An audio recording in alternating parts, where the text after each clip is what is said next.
Bismillahirrahmanirrahim. Assalamualaikum warahmatullahi wabarakatuh. Alhamdulillahirrabbilalamin. Wabihi nasta'in ala umuri dunya waddin. Assalatu wassalamu ala asrafil anbiya'i wal mursalin wa ala alihi wa sahbihi ajmain, amma ba'du. Yang saya hormati pada Dr. Syihabuddin, yang mana beliau telah memberikan materi akrati di mana dengan tema strategi pembelajaran dan motivasi belajar. Nah, di sini saya akan sedikit mengulas mengenai strategi pembelajaran dan motivasi belajar. Mohon izin saya memperkenalkan terlebih dahulu. Nama saya Abdul Wahid Al-Farizi.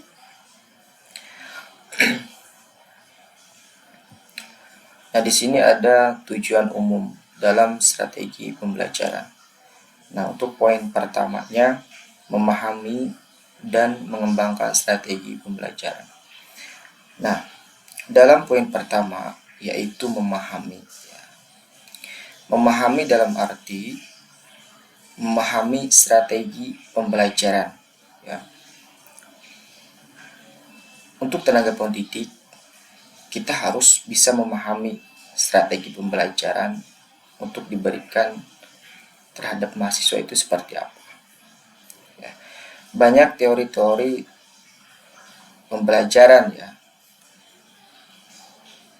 salah satunya teori behaviorisme, teori kognitivisme, teori konstruktivisme. Nah, mungkin yang lain juga sudah tidak asing lagi mendengarnya, akan tetapi kita sebagai tenaga pengajar harus memahami teori-teori pembelajaran. Nah, ini harus mau seperti apa diterapkan kepada mahasiswa. Nah, yang poin 2 masih dalam poin 1, yaitu mengembangkan strategi pembelajaran. Nah, ketika tenaga-tenaga pendidik ini sudah memahami strategi pembelajarannya, tinggal mengembangkan strategi pembelajarannya. Nah, seperti apa untuk mengembangkan strategi pembelajaran ini? Tadi itu, kita bisa mengacu pada teori-teori yang sudah saya sebutkan tadi. Karena memang ada keterkaitan antara teori-teori yang sudah saya sebutkan tadi. Nah, untuk cara mengembangkan teori ini ataupun cara mengembangkan strategi pembelajaran ini, memang pertama itu harus bisa memahami terlebih dahulu.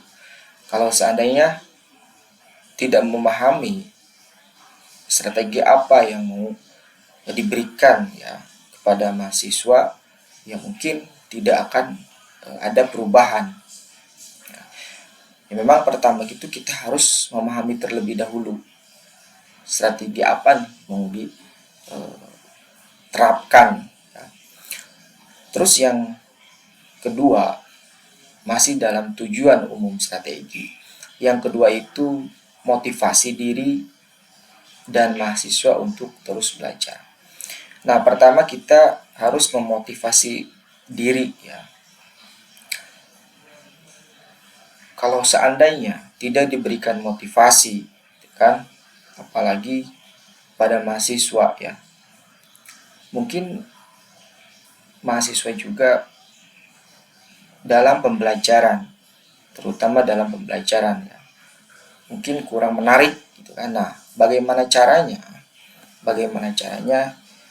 Kita harus memberikan motivasi terutama kepada mahasiswa agar mahasiswa juga lebih giat lagi untuk belajar dan terus belajar. Jangan sampai mahasiswa ini malas untuk belajar. Bagaimanapun caranya, kita sebagai tenaga pendidik itu memang harus memberikan motivasi yang positif terutama.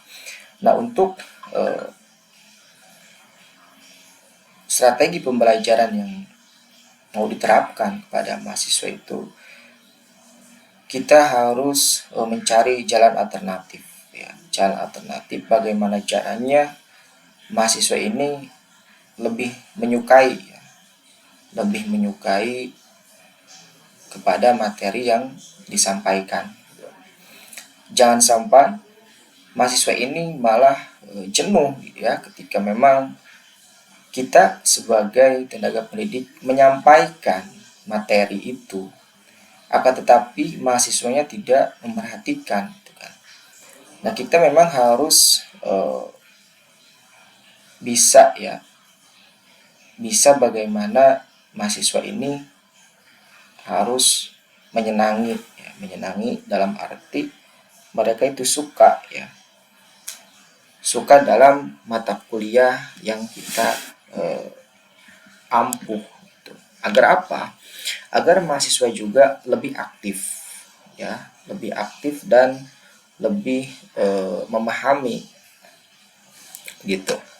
Itu untuk tujuan umumnya. Nah, sedikit di sini akan membahas mengenai definisi ya. Apa itu strategi dan apa itu pembelajaran. Nah, untuk definisinya yaitu untuk strategi adalah pendekatan secara keseluruhan yang berkaitan dengan pelaksanaan gagasan, perencanaan, dan eksekusi sebuah aktivitas dalam kurun waktu. Nah, memang harus kita pahami bersama, karena apa? Strategi ini memang harus punya gagasan, dalam arti harus punya terobosan. Strategi apa ataupun strategi mana nih yang mau kita terapkan ataupun yang kita keluarkan gitu ya. Nah, memang itu harus punya gagasan terlebih dahulu. Yang kedua, perencanaan. Ketika kita sudah punya gagasan, gambaran strategi apa yang diterapkan kepada mahasiswa, kita rencanakan. Rencanakan dalam arti perencanaan ini lebih ke konsep ya, konsep. Nah, setelah dikonsep, nah, harus ada yang namanya penerapan. Nah, penerapan dalam arti di sini, penerapan ini memang kita harus eksekusi ya. Nah, untuk mengeksekusi ini memang harus memerlukan beberapa waktu ya. Tidak langsung kita bisa terapkan secara langsung ya. Akan tetapi kita harus melihat terlebih dahulu. Melihat terlebih dahulu mahasiswanya seperti apa. Itu kan kita harus bisa memahami terlebih dahulu mahasiswanya. Itu kan jangan sampai strategi ini tidak cocok ya kepada mahasiswanya. Itu memang kita harus lebih memahami terlebih dahulu. Nah, untuk selanjutnya pembelajaran, yang dimana definisi pembelajaran ini proses interaksi antara mahasiswa dengan dosen. Nah, memang dalam pembelajaran ini yaitu proses ya interaksi, yang dimana mahasiswa dengan dosen. Ketika memang dosen ini menjelaskan ya, materi yang dibawakan ataupun yang disajikan ya. Nah, di sini mahasiswa juga harus aktif. Jangan sampai ketika dosen memaparkan suatu materi, mahasiswanya tidak memperhatikan dan tidak ada interaksi dalam forum itu. Apalagi sekarang ya, perkuliahan daring. Nah, bagaimana caranya dosen ini mampu ya menarik mahasiswa, dalam arti mahasiswa ini agar lebih aktif. Entah itu dia menambahkan gagasan, entah itu dia bertanya. Nah, ini memang harus diperhatikan ya. Kalau seandainya mahasiswa ini tidak aktif ya, otomatis tidak ada interaksi antara dosen dengan mahasiswa. Oke. Selanjutnya, pentingnya strategi pembelajaran. Nah, kenapa di sini disebut dengan pentingnya strategi pembelajaran? Nah, untuk penjelasan secara umumnya, pendidikan merupakan sektor yang sangat menentukan kualitas suatu bangsa. Kegagalan pendidikan berimplikasi pada gagalnya suatu bangsa. Keberhasilan pendidikan juga secara otomatis membawa keberhasilan sebuah bangsa. Nah, dari penjelasan secara umumnya ini, otomatis penting ya bagi tenaga pendidik kan untuk menerapkan strategi pembelajaran. Dalam arti kita harus mencetak mahasiswa yang berkualitas guna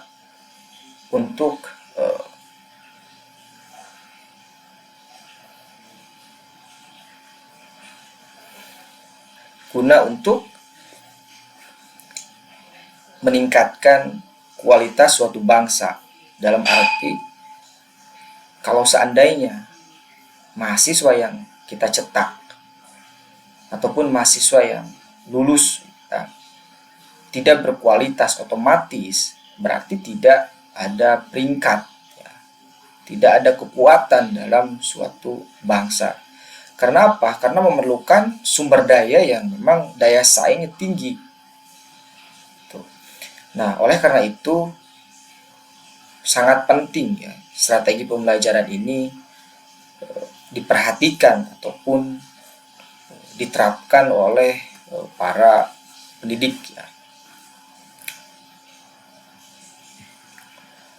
Oke, yang selanjutnya pentingnya strategi pembelajaran ini masih poin-poinnya ya.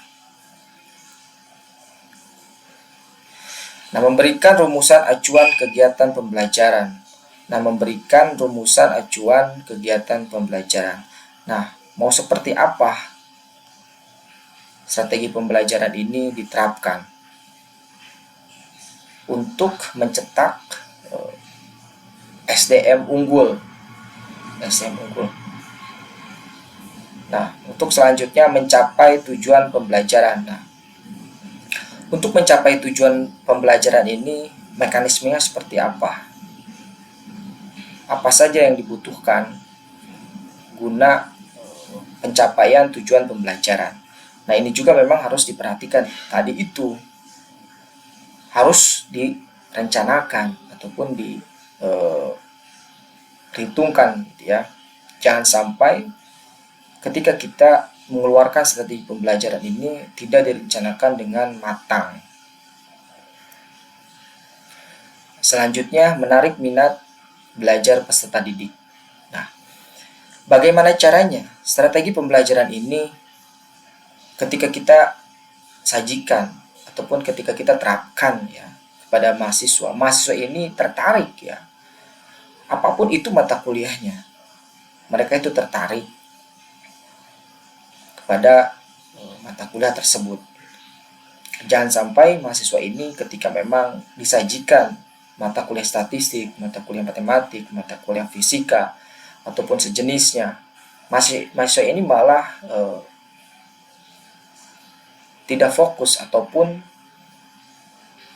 tidak menarik. Nah, bagaimana caranya? Mengemas sedemikian rupa mata kuliah itu harus menarik mahasiswa.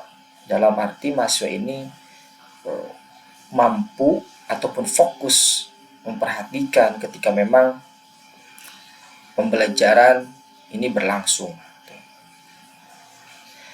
Nah, poin selanjutnya memotivasi, mendorong, menggerakkan, membimbing, dan mengarahkan peserta didik.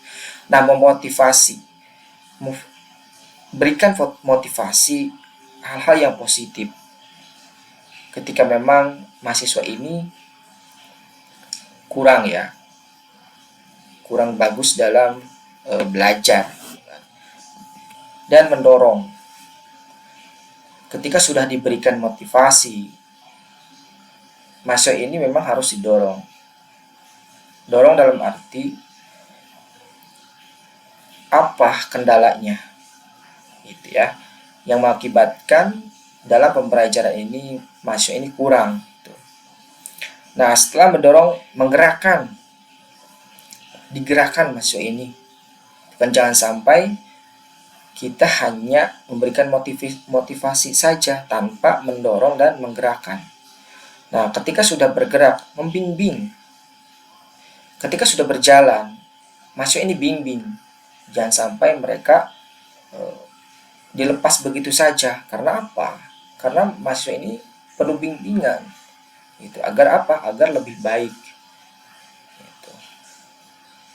Nah, setelah memberikan motivasi, mendorong, menggerakkan, membimbing, mengarahkan ke hal-hal yang positif. Oke, mungkin itu saja yang bisa saya sampaikan. Kurang lebihnya mohon maaf. Assalamualaikum warahmatullahi wabarakatuh.